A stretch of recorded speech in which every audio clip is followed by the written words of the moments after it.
Thank you. Thank you for the invitation to address this august body, Greg.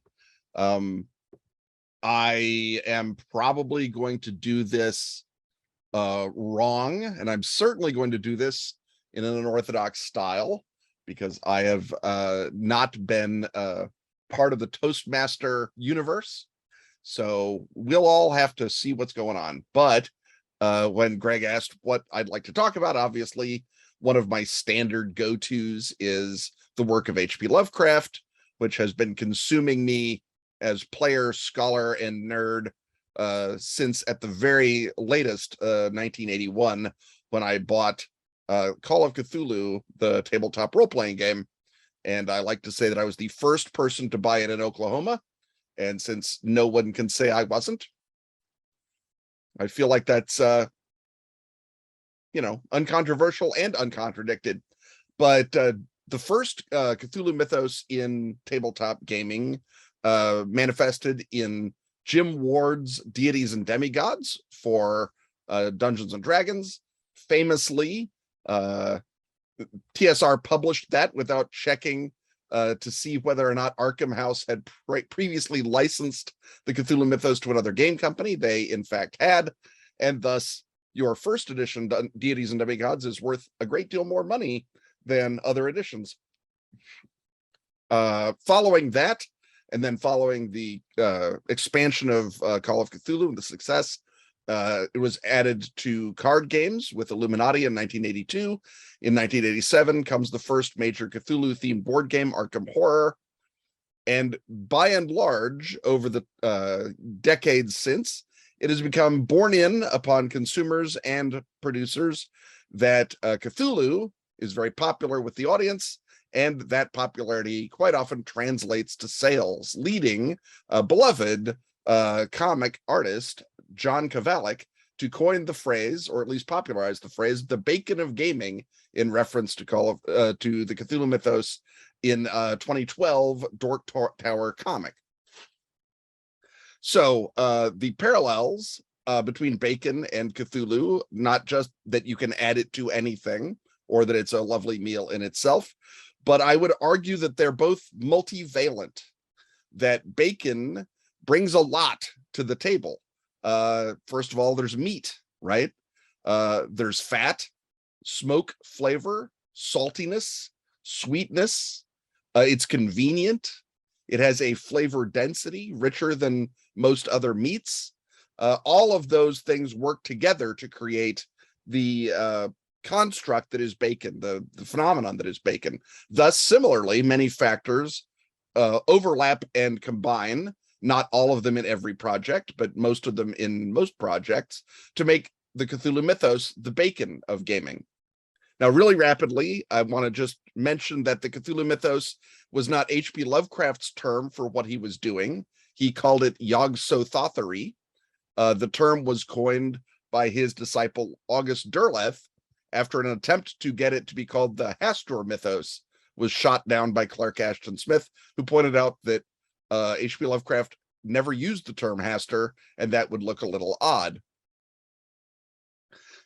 As a result, Cthulhu Mythos becomes the general term for the conjuries of phenomena, beings, locations, and concepts introduced by H.P. Lovecraft and then by a number of his colleagues and disciples as thematic or scenery setting material for a number of horror stories. The first Cthulhu Mythos story generally being considered to be The Nameless City in 1923, which introduced the famous couplet, "That is not dead which can eternal lie, and with strange eons even death may die," attributed in that story to one Abdul al-Hazred. Since that time, it has gone on to incorporate not just previous works by Lovecraft, and most significantly Dagon from 1919, but works by authors that predeceased Lovecraft, including Robert W. Chambers, Edgar Allan Poe, even, certainly Arthur Machen and Algernon Blackwood.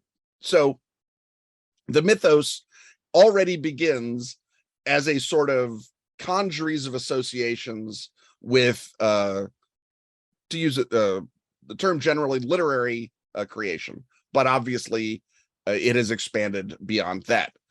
The first quality of the Cthulhu Mythos, however, is that association. It is associated not just with H.P. Lovecraft, a towering talent, but also in the specific realm of gaming, it is associated with Call of Cthulhu, which by chance or by luck turns out to have been a superb gaming experience, and one that had a specific character that immediately differentiated itself from dungeon crawling, Dungeons and Dragons style fantasy role-playing games. This is what's known in sociology as the settler effect, where the first thing into a space colonizes the flavor of everything else coming into that space. It is, for example, why immigrants from Ireland or Italy, when they move to Boston, speak with East Anglian accents, because the first people in Boston were from East Anglia. Call of Cthulhu has a known and inherent social contract of play, one in which your character is somewhat deprotagonized, or at the very least, their survival is not your primary goal. And that opening up of the space between player and character, I think, provides a more productive space for thinking about and therefore associating these signifiers with not just tabletop role-playing, but all kinds of role-playing. Along with that, there is an iconic quality to the Cthulhu mythos. It has a simple but fractal set of signifiers, tentacles, the elder sign in its various types, the word Cthulhu as a sacred name, one that combines search engine optimizability with a unlikeliness to be mistaken for something else. If one is using the term Cthulhu, one is expressing membership, one is expressing allegiance, one is speaking to that icon. It is, again, perhaps just good luck on the part of Lovecraft, or perhaps something else, but the end result is that simply adopting this set of icons allows you to rapidly and efficiently brand a game or a product with the Cthulhu mythos. That flows into the ease of use of the Cthulhu mythos.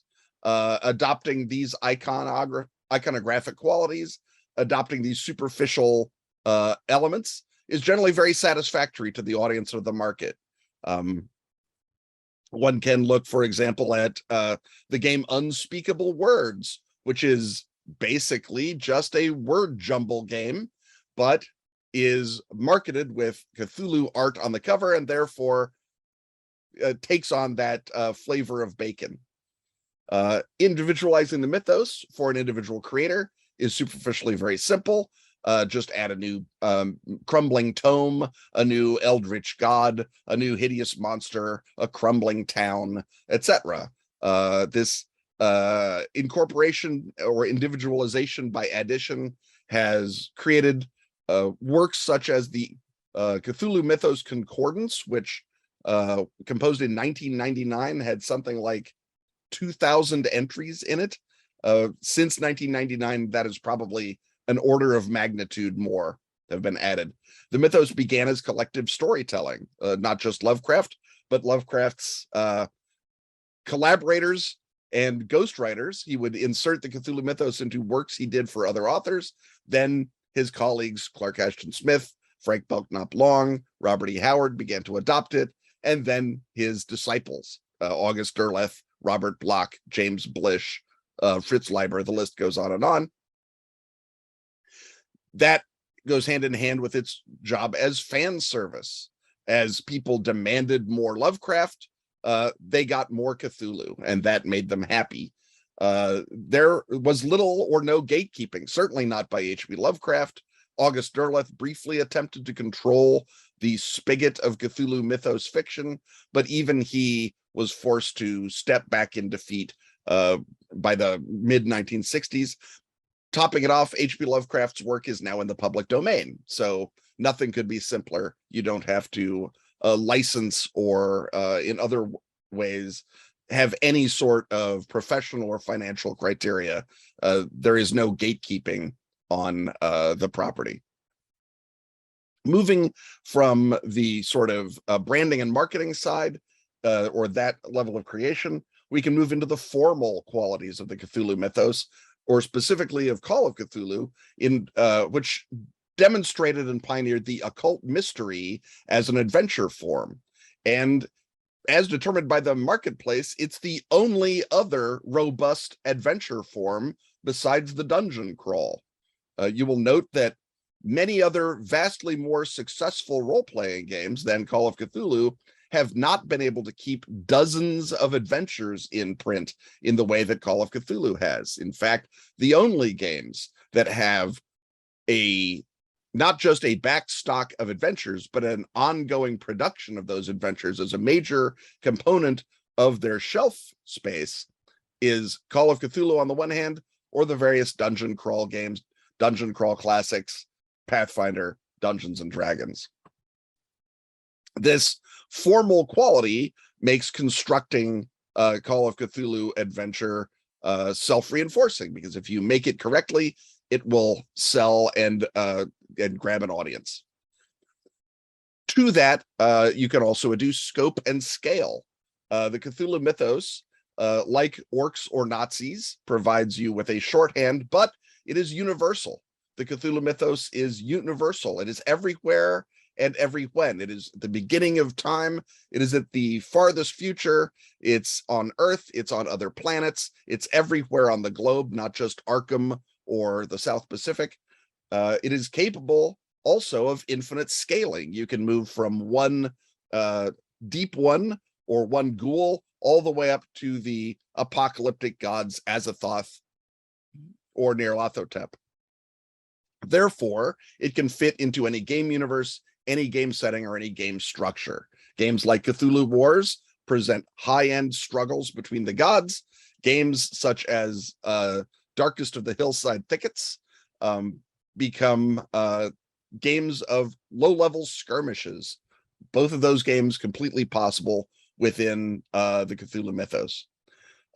Tying to this, we have the structural qualities of the Cthulhu mythos. Lovecraft and even his earliest epigones have no real characters in the fiction. Most of Lovecraft's characters are transparent self-inserts, or at the very least, narrators whose job is to succumb to some anagnoresis, the anagnoresis being the point of the story, not the effect on the human being. Thus, importing the mythos into your game doesn't overbalance your actual story.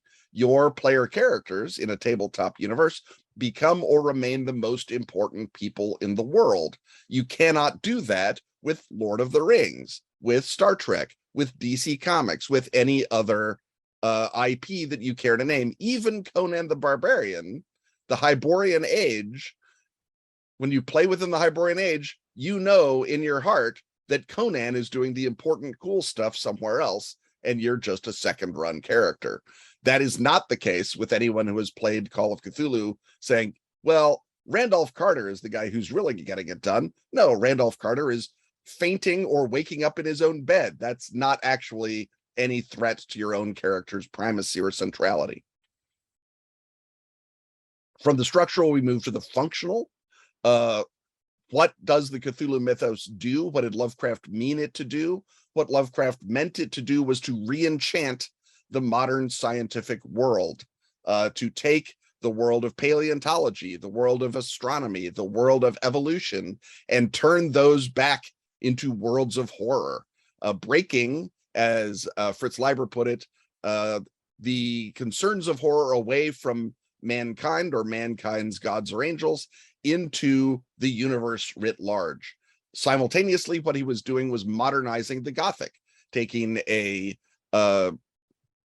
literary form that fundamentally was about human emotion when confronted with sexual threats by mysterious Catholics, and turning it into a larger philosophical concern about modern humans faced with existential threats, often in Lovecraft's case, yes, still from swarthy Catholics, but we move on bit by bit. But those specific concerns, the re-enchantment of the scientific world, finding meaning in science, and rationalizing and modernizing our fears, are our concerns. We have those concerns. They remain relevant. They're specifically applicable to the world as we know it, and the world as we understand it. We don't have to buy into a secondary world. Everything can happen in our own familiar world. And it provides that connection via the Gothic to older understandings, religion, the occult, etc., which we can use either as scenery or as thematic juice as well. Lovecraft's mythos also has an infrastructural quality. Lovecraft did not invent cosmic horror. He did not even invent Gothic SF. One can certainly adduce Frankenstein as the first work of Gothic SF in many ways.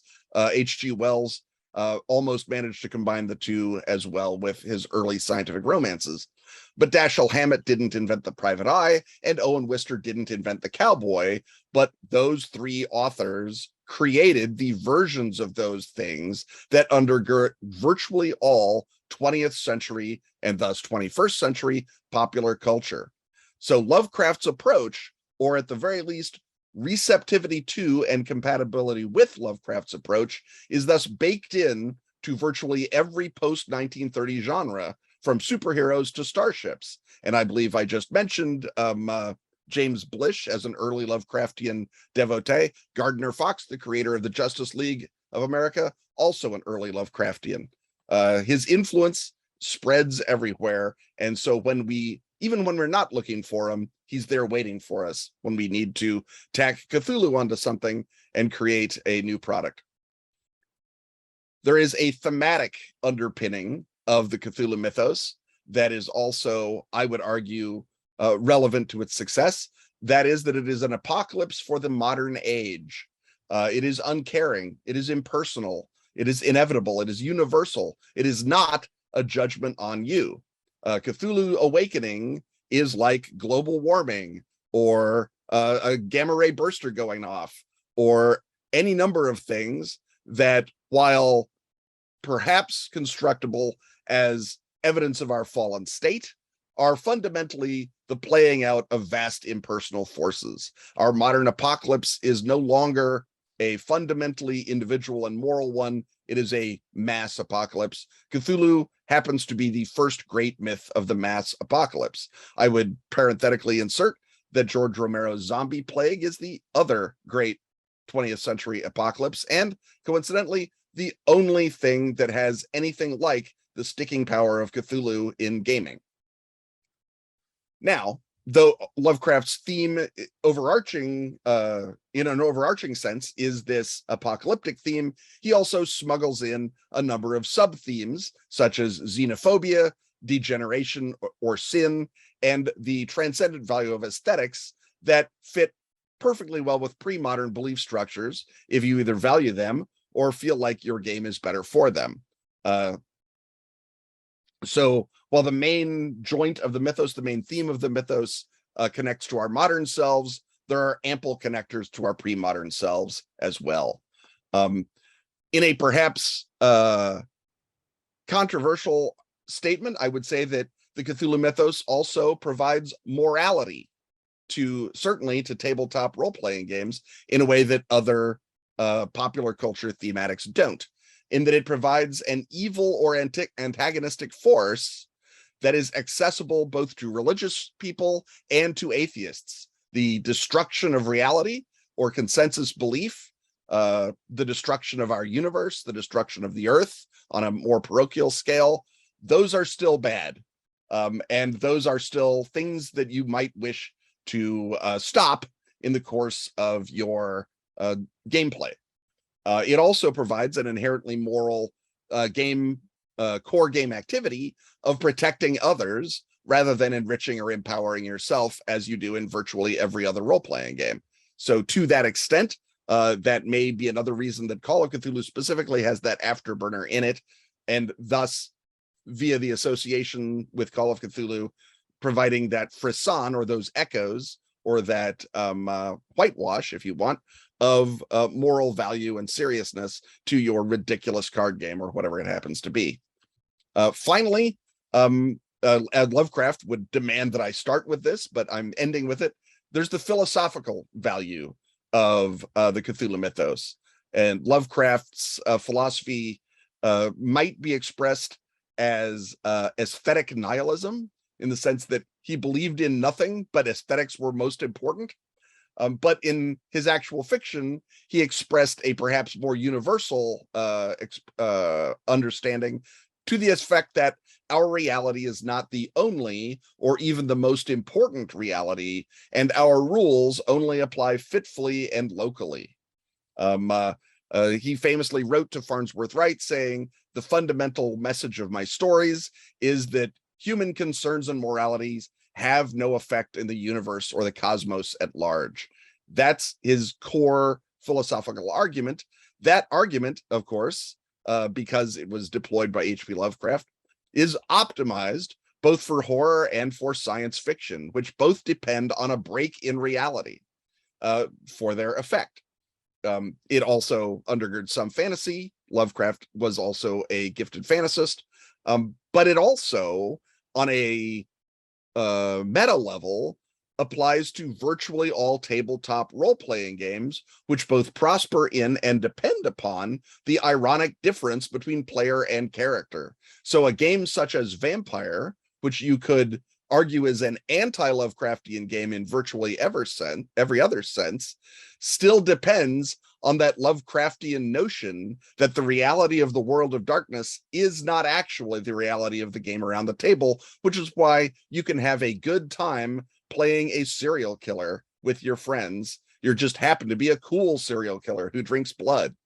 That ironic detachment, that ability to look at your own character and your own character's suffering, which of course is front-loaded by every edition of Vampire, absolutely including mine, provides you that modernist ironic distance from character that has basically been in existence since William James, if not, or Henry James, if not before, and is absolutely the caesura that Lovecraftian philosophy depends on to make us believe that, oh yes, there's a giant squid alien underneath the South Pacific, and his dreams are capable of rewriting scientific law and even basic geometry. Buy the premise and you buy the bit, as the man says. With Lovecraft, he reverses it. He gives you such a tempting bit that you wind up importing the premise. And that is the last quality, I think, on our label of Applewood Smoked Cthulhu Mythos as the fundamental bacon of gaming. You have a awesome view of the Cthulhu Mythos and how it enters into gaming. Would you like to talk about how that influenced the Trail of Cthulhu and or Delta Green?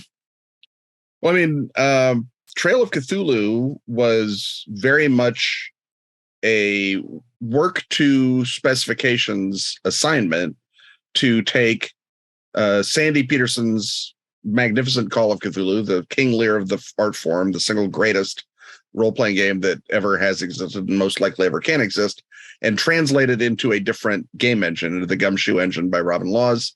So fundamentally, my job was don't screw it up.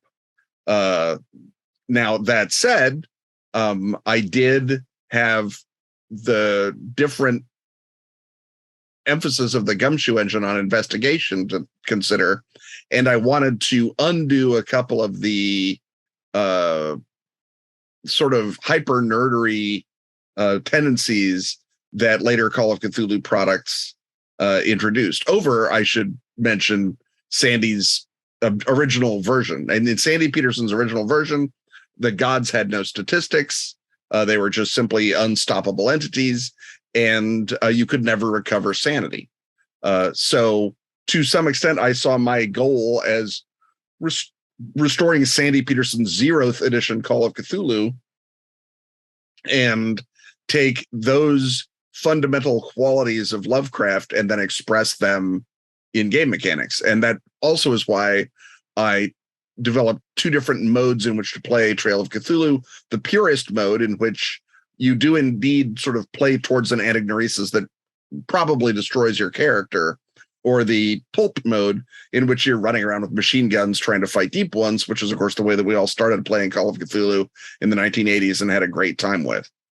So the goal was to enable and empower both those sorts of play without, excluding some large percentage of the hobby, being true both to Sandy and to Lovecraft's original vision. Thank you very much. Does anyone have a question? Lonnie. I have been dying to ask you, did you see I think it was HBO's Lovecraft Country? And if you did you have an opinion on it? Did you enjoy it? I haven't watched it yet because I didn't want to watch it until I'd finished Matt Ruff's original novel, is maybe a strong word. His original fix-up of a bunch of short stories, Lovecraft Country, which I'm about 40% of the way through. But the source material is not super compelling. It, to my way of thinking, flattens the Cthulhu mythos back down into sort of just occult adventure. Not that I have anything particularly against occult adventure, but if you're going to be invoking Lovecraft and the mythos, I feel like he sort of undercut the thematic seriousness of what he wants to do by damaging the thematic seriousness of the mythos. At some point, I'll finish it, and then I will, go on and catch up on HBO, but I haven't done it yet. So that's me. Oh, that's all. I actually did not know that it was based off of short stories, so I will have to go. I think it was released as a novel, but if you look at it structurally, it's a bunch of sort of short story type narratives. Okay. They only made the one season and they canceled it. And I had always assumed that season 2 would have gotten more into the Cthulhu mythos than what season 1 had been, but it sounds like maybe that was never destined to be based on the source material. I mean, again, there's plenty of, like I said in my talk, defining the Cthulhu mythos as anything that uses one of the magic words. Lovecraft Country is absolutely Cthulhu mythos, and I don't want to, say, boo, don't read Lovecraft Country. But what I'm saying is that given how sort of the moral seriousness of the subject matter, that then doing a, not even Derlethian, a sort of Lumley-esque version of the Cthulhu mythos, that gave me pause, and I didn't want to keep going. Thanks. At that time. Thank you. Someone else have a question?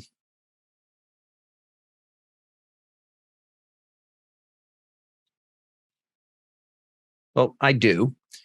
Ken, do you have, after all of your background and study and so on, do you have a favorite element, theme, or part of the Cthulhu world, the mythos, whatever? I mean,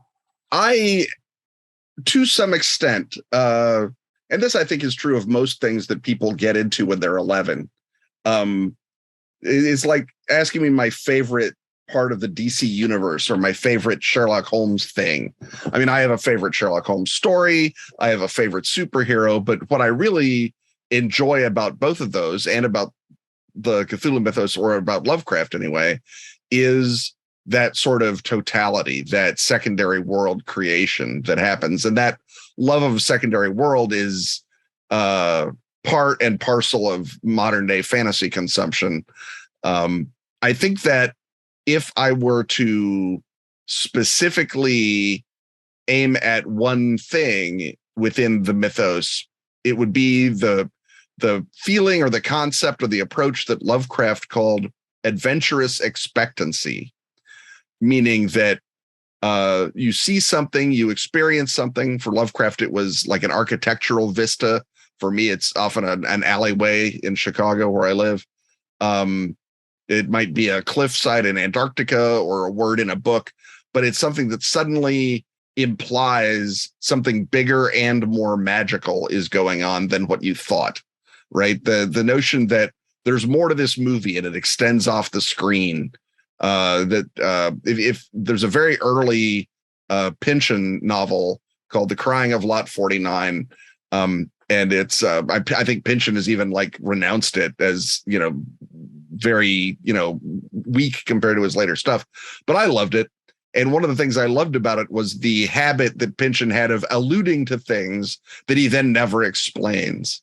And a lot of other fantasists do that kind of thing. And you get bits of it with, like Tolkien leaving little crumbs of his legendarium throughout the Lord of the Rings.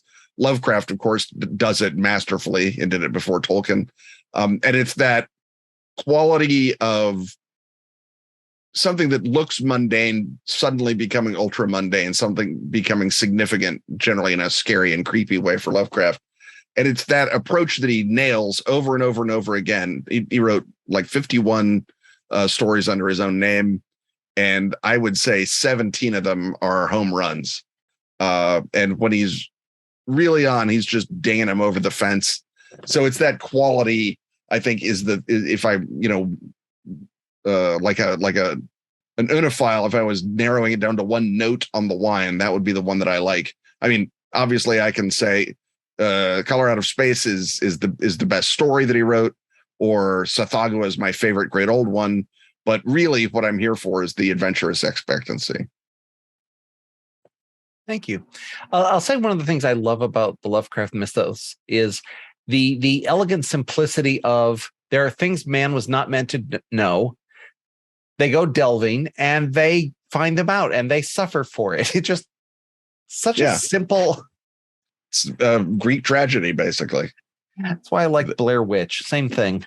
Curiosity killed the cat, right? Mm-hmm. Yes. Lucas, I believe you had a question. Actually, I've got two, but we'll start with the first one. So I see your study in the background. I assume that's your study. And the books. What types of gems do you have hiding in this, little treasure trove that you've got behind you? I'm just kind of curious if are there any that stand out to you that really kind of speak to you? Or well, I mean, this whole office is, my sort of professional material.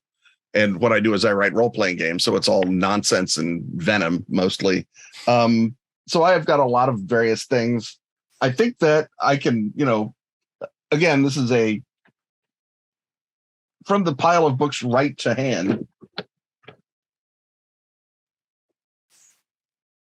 I will adduce a geobibliography of anomalies by George Eberhardt.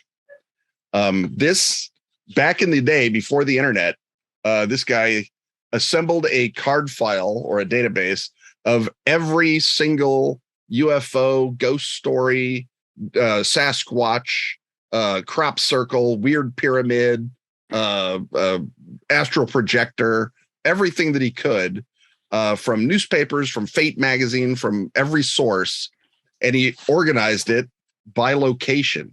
So if you look up, Boise, Idaho in here, you find out every weird thing that ever happened in Boise, Idaho. Now it came out, I think, in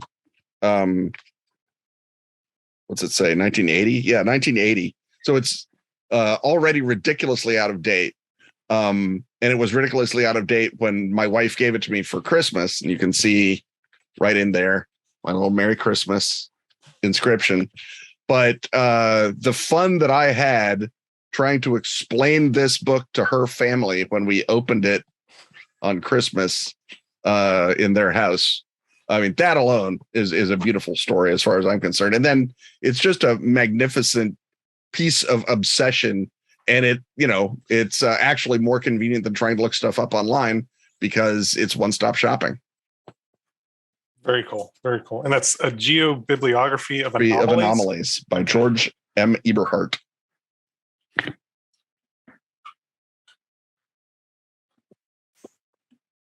I did have a second question, but I don't want to hog the limelight here, so I'll let someone else go first. I think go ahead and we can just pick up the next person. Okay.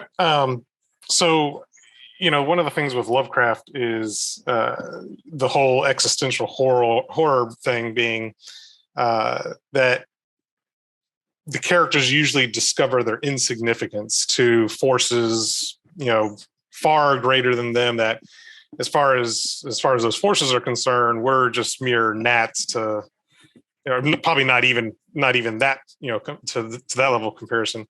One of the other and your point about how it plugs in so neatly into so many different genres and times and whatnot.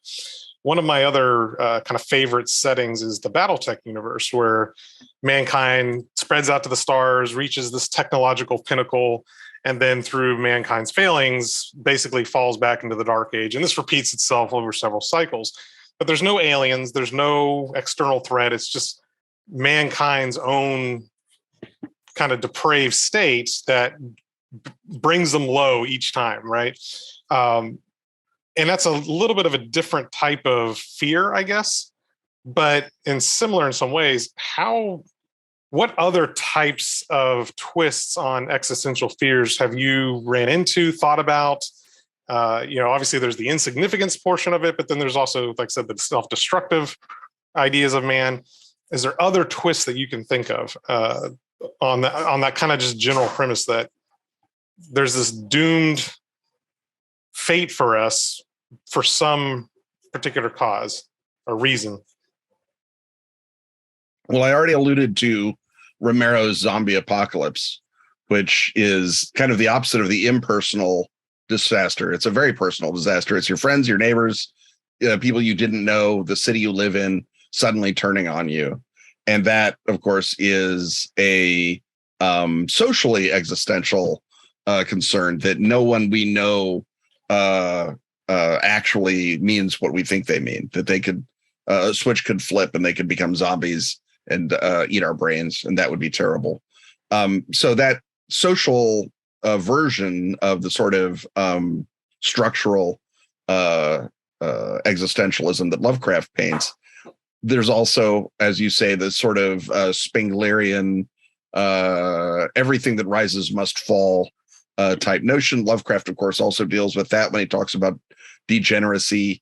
When the town of Dunwich decays into Yog-Sothoth worship and other kinds of bad behavior, that's not caused by anything. That's just people living in Western Massachusetts are going to have that happen to them. You see the sort of ongoing destruction of everything. I mean, this, notion that time grinds us all flat to powder, goes back to the Enlightenment, goes back to the original notion of deep time. It's why a lot of people rejected Darwin. They considered Darwin to be existentially horrific, or Cuvier, the geology of a uniformitarian erosion as opposed to catastrophic destruction.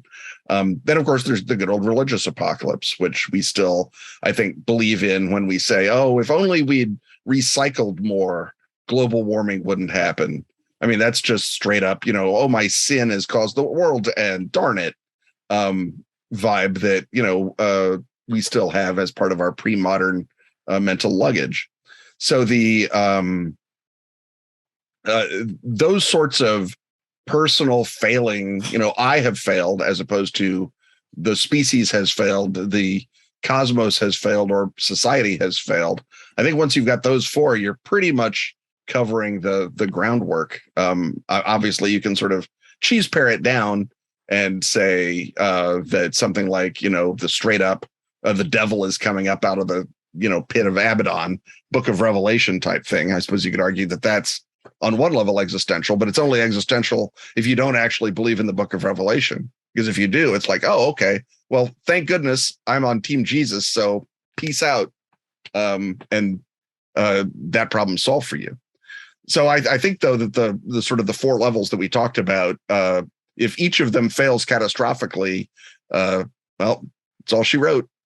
I think that Lovecraft took historical collapse so much in stride that he barely makes it a subject of his horror, as opposed to, say, Robert E. Howard, who made that nothing but the subject of his horror, except he was kind of rooting for the collapse, not for the structures that, as a impoverished rural Texan, he was not super fond of anyway. Okay, fair enough. All right. Any other questions? So I first just wanted to say that I really enjoyed your talk. It was, my wife told me about it, and I was coming for inspiration for some of the games I'm running, and I was not at all disappointed. I'd hate to be just more technical, but do you have any sources that you would recommend? Probably books you've written for incorporating Lovecraftian elements into 5e style games. If you talk about melding Lovecraft and 5e, I would start obviously with Call of Cthulhu D20, which John Tynes and the Pagan Publishing team did back in 2001 or whenever that was. And I maybe 2002, whatever it happened to be. And I did a little bit of that. And that's certainly an excellent first cut at it. Sandy Peterson has a wonderful Book of Cthulhu horror for Pathfinder that I encourage you to hunt down and look at.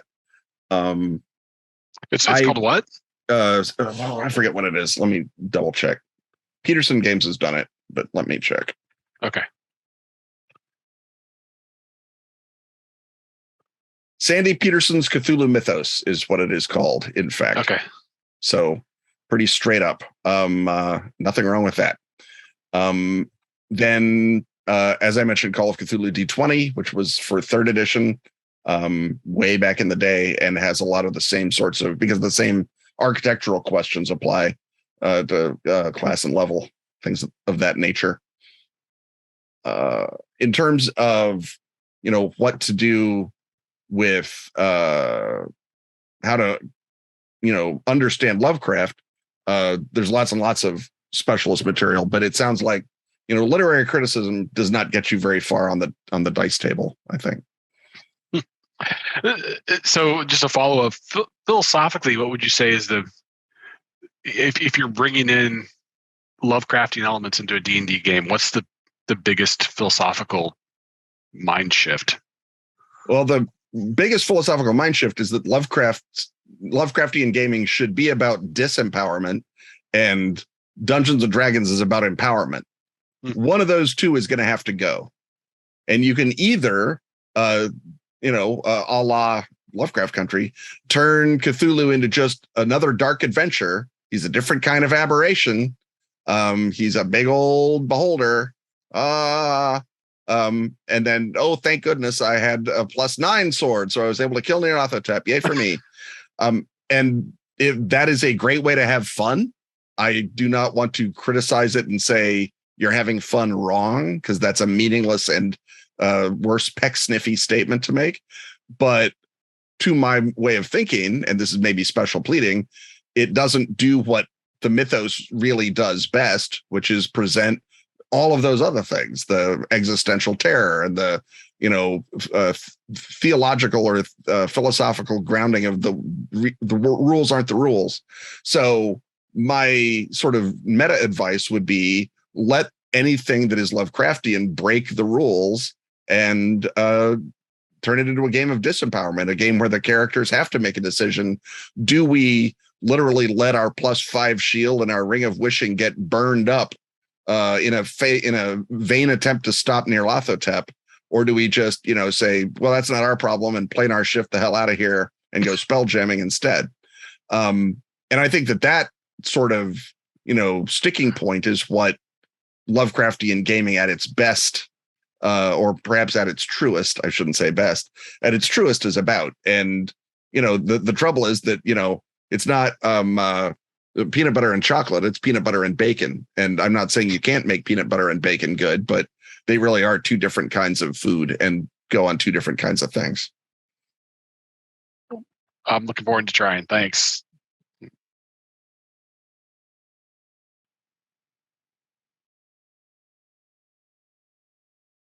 All right. I Any have other a questions? question. Yeah, Lonnie.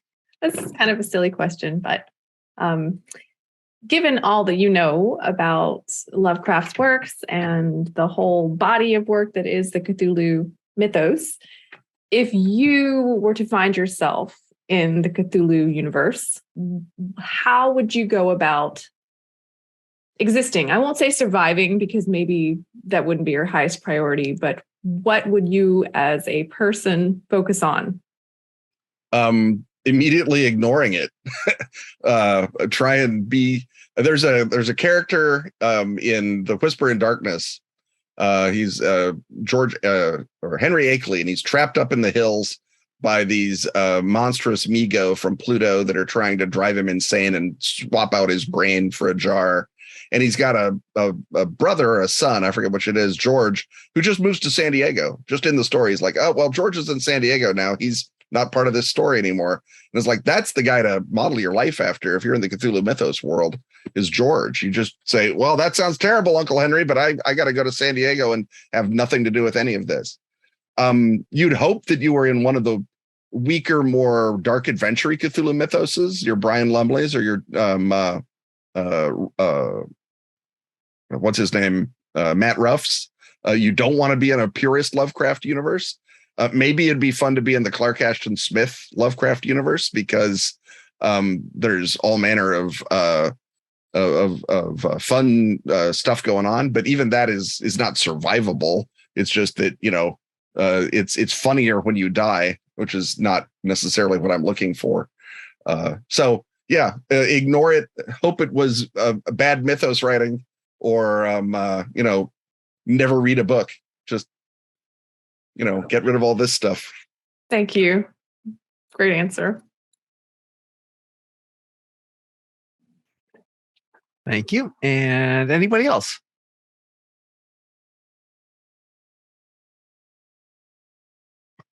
All right. Well, then, Ken, thank you so much for being here today. That was an incredible speech. I really personally enjoyed it, and I know everyone else here did too. And with that, I will call the unofficial portion of the meeting over. So I've got a deck meeting tomorrow morning at 8. So. Well, I've got to go uptown and see the Kieslowski's Three Colors trilogy. So we've all got stuff to do. All right.